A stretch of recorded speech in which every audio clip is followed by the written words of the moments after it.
My name is Basil Tillman, and I moved to Uruguay with my husband. We gotta go before they invalidate our marriage, before they do a lot of the things that we've seen happen, and we needed to set a date. And one of the things, just to be really candid about it, the last direct flight from the United States to Montevideo every year is around the end of March from American Airlines for Miami. And we picked that date as our date to enter. The deciding factor and the thing that really sort of lit the fire or the kick out the door was Trump winning the election. And it wasn't that he got elected so much as it was the people of the United States voted for that.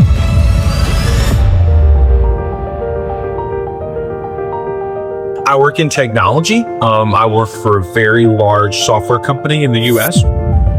We moved down here about a year ago. I left all that behind. Had to leave that job when I came down to Uruguay. We're obviously a gay couple, and it's very important to us to have marriage equity. One of the things that really cemented the deal was just before we came down, Uruguay was having a national election cycle, and Uruguay has plebiscites where the people get to vote on initiatives that the Congress has decided to do. And the then ruling party had tried to reduce trans rights. They'd introduced a bill to reduce trans rights, and that went to a vote. And the people of Uruguay voted it down by 80%. And that really cemented the deal. This is a country without an official religion, but there are lots of folks who are religious here. But they value individual liberty and staying out of other people's business and respecting people for who they are and meeting them where they are. And that's something that the US tells you they believe, but doesn't actually really follow through on. And Uruguay does. And so that's really a big part of why we're here. The cost of living, while high for Latin America, is still low for us. And the stability of this country is priceless. So one of the other reasons that we picked it is just do the next phase of our careers. And Uruguay has a really good set of tax policies and incentivizes software development work and doing software consulting and things like that to export into the world. I was able to take time to pick my next step.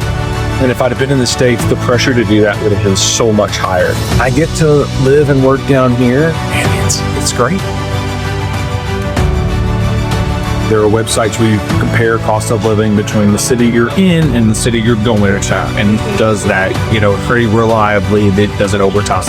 And so we did our comparison between Asheville, North Carolina, and we were in here, and the overall cost of living is about 40% lower here than it was in Asheville, and that's a huge change.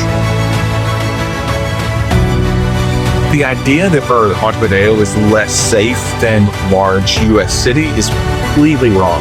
There's also a realization that the parts of town that most immigrants are going to be in and go in are different than other parts of Montevideo. And, you need to be cognizant of where you're going and what's going on. But ultimately, the city isn't unsafe. And it is, frankly, in my estimation, there's a lot of racism that goes into the assumption that places in Latin America are dangerous. We got really fortunate when we landed. So I was looking at Reddit and I posted out, hey, my husband and I just moved here. And another immigrant found the post and reached out and connected us to this queer immigrant community here in Uruguay.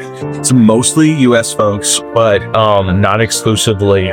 But there's this group of queer immigrants, and we plugged into that group. And from that group, we've been able to make some really good friends and have a good circle. And it's been really helpful. But it is a lot the migrant community, the immigrant community here that we are heavily involved with. You shouldn't expect really to be invited into a lot of Uruguay's homes in the first maybe year or so that you're here.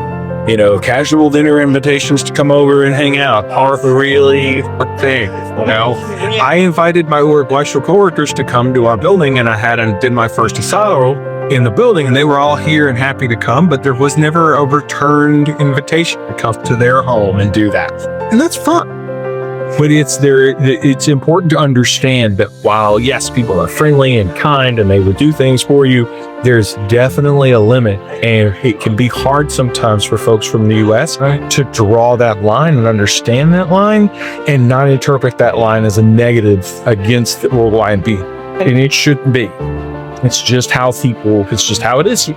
And it can be tough to make friends with Uruguay, especially as an adult, because my sense is a lot of the social networks get built up early in school, the extended family networks, and getting into those can be tough. And we started doing our research to find out what we needed to do, and that's what we found Sierra Atlantica. So many of the things that would have been problems, and that honestly have been problems for other immigrants that we know, Sierra took care of for us. Excuse me, I hear these horror stories of people having to go and get documents 3 different times, and the documents are all submitted at different times instead of all at once.